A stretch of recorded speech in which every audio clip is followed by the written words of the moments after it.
तो चलिए सबसे पहले मैं तो राइट करना चाहूंगा special, and you know what is the spelling of structure, special structure, speak someone, special structure, right? And the special structure is subject, image or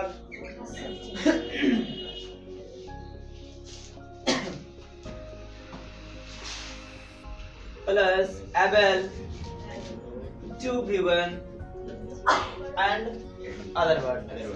और कब इस सेंटेंस का, कब इस फॉर्मूला का हम लोग इस्तेमाल करेंगे, सारे बच्चे सीख पाएंगे। जो समझदार हैं वो सारे बच्चे के लिए हैं। कौन सा सेक्शन, कौन सा क्लास, इट डजंट मैटर, ये मायने नहीं रखता है। तो सबसे पहले जब कोई इंसान किसी चीज को करने के समर्थ होते हैं या फिर करने के लायक होते हैं, ठीक, या फिर उसके अंदर वो एबिलिटी है, वो क्षमता है उस काम को करने के लिए। जैसे कि फॉर एन एग्जांपल, मैं आज राजमहल जाने में समर्थ हूँ मैं यह पत्थर उठाने में समर्थ हूँ, आप लोग इस काम को करने में समर्थ नहीं है।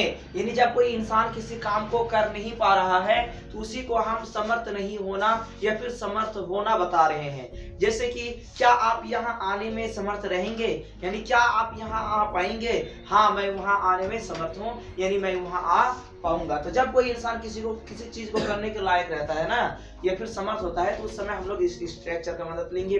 और सबसे पहले तो एक एग्जांपल दूंगा मैं, जैसे कि मैं इस काम को करने में समर्थ हूँ या फिर मैं चलने में समर्थ नहीं हूँ। हो सकता है मेरी तबीयत बहुत दिनों से खराब है, मैं बहुत ही ज्यादा कमजोर हूँ, तो भाई मैं चलने में समर्थ नहीं हूँ, मैं चल नहीं पाऊंगा। तो चलिए इसको सबसे पहले तो हिंदी राइट करेंगे, फिर देखते हैं कैसे बनाते हैं।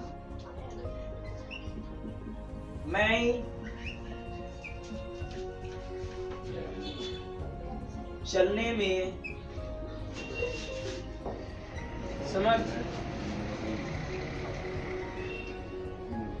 अच्छा, एक चीज आप लोग देख पा रहे हैं कि जो स्ट्रक्चर है वो मैंने जो स्ट्रक्चर है वो मैंने अफर्मेटिव में राइट किया है और जो सेंटेंस है इसको मैंने नेगेटिव में डाल दिया।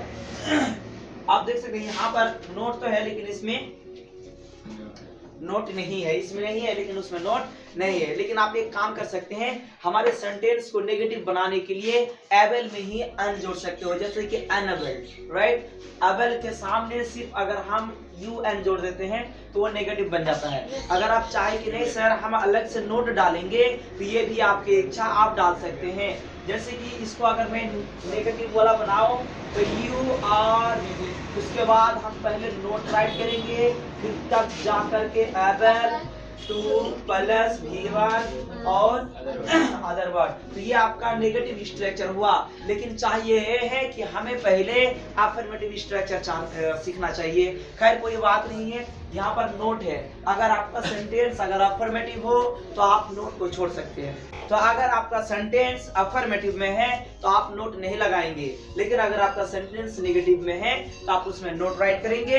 या फिर अगर आप नोट राइट ना करना चाहें तो अबल के साथ अन जोड़ देंगे, UNABLE, अनएबल। ये मिलकर एक कंट्रैक्शन वर्ड है जिसका मतलब नाम में बताता है कि कोई चीज करने का लायक नहीं है या फिर कोई इंसान कुछ कर नहीं पा रहा है। समर्थ यानी एबल मतलब समर्थ होना, अनएबल मतलब असमर्थ होना, यानी किसी काम को करने में समर्थ नहीं है। जैसे कि छोटी बच्ची चाहकर भी भोजन पका नहीं सकती है तो वह बच्ची समर्थ नहीं रहती है। जैसे कि अब होशियार बच्ची है तो वह आराम से भोजन पका सकता है। क्या कोई एक अकेला इस बेड को उठा पाएगा, इस स्टेज को उठा पाएंगे? मतलब अगर उठा रहे हैं तो वो इस काम को करने में समर्थ है, और अगर उठा नहीं पा रहे हैं तो इस काम को उठाने में समर्थ नहीं है।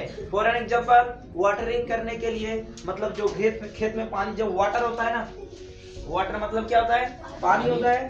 वाटर मीन्स पानी, और इसको हम एज ए वर्ब भी यूज कर सकते हैं। जैसे कि आई एम वाटरिंग मतलब मैं पानी पटा रहा हूँ। जैसे कि खेत वगैरह में जो पानी डाल रहा है ना, तो आई एम वाटरिंग, मैं पानी डाल रहा हूँ, मैं खेत में पानी डाल रहा हूँ, राइट।